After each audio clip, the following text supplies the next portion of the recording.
The two Honda Civics on your screen are separated by an entire model generation with many changes between them.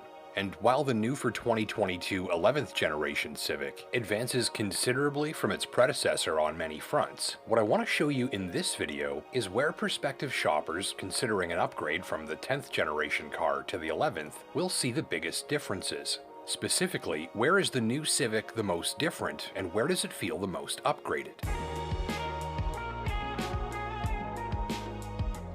So let me share some key impressions based on several thousand kilometers of testing to help you decide if you're considering the switch. The first major upgrade is safety tech, and the 11th generation Civic marks the model's first use of rear side airbags, as well as an award-winning new frontal airbag design that aims to reduce traumatic brain and neck injuries. The Civic's new front airbags use a V-shaped design with built-in wings that aim to cradle and control occupant heads and torsos, limiting motion and reducing injury in certain types of crashes. Hopefully, you never get to see them in action. You will, however, see and feel the Civic's advanced new safety systems in action on every drive, and when you do, I think you'll find them a major upgrade.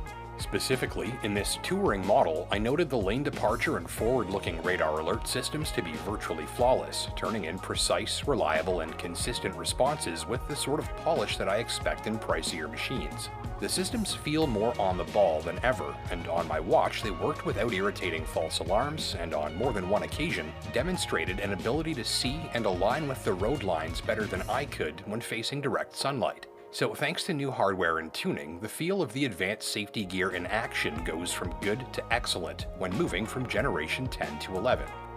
I also really enjoyed this delightful in-dash display that tracks nearby traffic on the screen in real time. It's an engaging and informative touch. Next up, display tech and interfaces. I've complained about Honda's display graphics for years, and for a long time I thought you could do considerably better for the money where central display screen and instrument cluster graphics were concerned. I also found some of the controls and steering wheel mounted switches and interfaces to be fussy and even irritating at times. With its newly available all-digital instrument cluster and new standard 7-inch touchscreen interface with Apple CarPlay and Android Auto, things are stepped up a notch for the new car.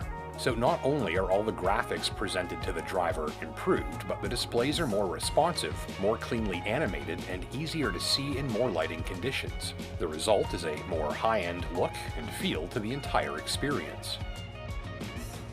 The wireless smartphone compatibility adds to the effect. In the 11th generation Civic, both Apple CarPlay and Android Auto require no plugging in of your handset. If your phone's compatible, there's no cord required for charging either. Just toss it onto the wireless charging pad and it's connected and charging without any cord clutter. That's one less step before setting off, less clutter in your driving environment, and an easier time of getting in, getting started up, getting connected, and setting off. So between generations 10 and 11, the interfaces, displays, and general user experience are key upgrades that tech-savvy drivers will find to add value. Although the 11th generation Civic has advanced considerably on the safety and technology fronts, I think the biggest upgrade from the previous generation car is the latest Civic's actual drive as a whole. Let me explain. It starts with the stiff new body structure. First, it's 8 and 13% improved in torsional and bending rigidity, respectively, versus the previous car. The boost in strength leaves the structure better able to resist flexing, which automatically benefits interior noise levels and overall refinement. The new and upgraded structure also makes a great place to mount a suspension system, which can then be more carefully fine-tuned. Honda dug into the suspension and braking systems for the new Civic to eliminate excess friction between parts. They retuned the power steering around that new setup, and even used low-friction ball joints to improve steering feel and self-centering. The longer wheelbase inherently helps smooth out the car's ride, too. So to put it simply, with the stiff new structure as a foundation, the latest Civic has fully capitalized on its added strength, with primary benefits including a big step up market where the overall driving feel is concerned. From the driver's seat, handling is responsive and tidy, steering is crisp in sport mode, and body motions are nicely controlled, non-dramatic even when driving very spiritedly. Ride comfort is maintained very well on rough back roads, and noise levels are nicely hushed in virtually all settings, though on my watch this was most impressive on the highway. So what you've got here is a machine with an upmarket highway ride that stands up well to rougher surfaces, like Northern Ontario back roads. The old car handled this sort of driving well. The new one is notably even smoother and quieter, with what seems to be more careful control over which unpleasant sensations are allowed back into the cabin. That's all supported by improvements to both engines and transmissions that seek to further reduce noise, vibrations, and harshness. For instance, the 1.5-liter turbo engine in my tester runs a tweaked turbocharger system and newly added VTEC on the exhaust valves to bump up low-end torque, while exhaust system and engine mount revisions keep things running smooth and quiet.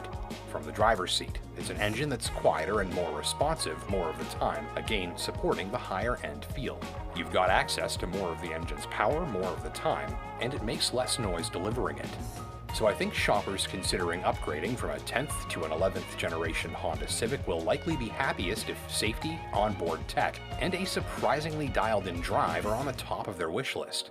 My name's Justin Pritchard for Driving.ca. Hit that like button down below if you learned something new. And until next time, take care and drive safe.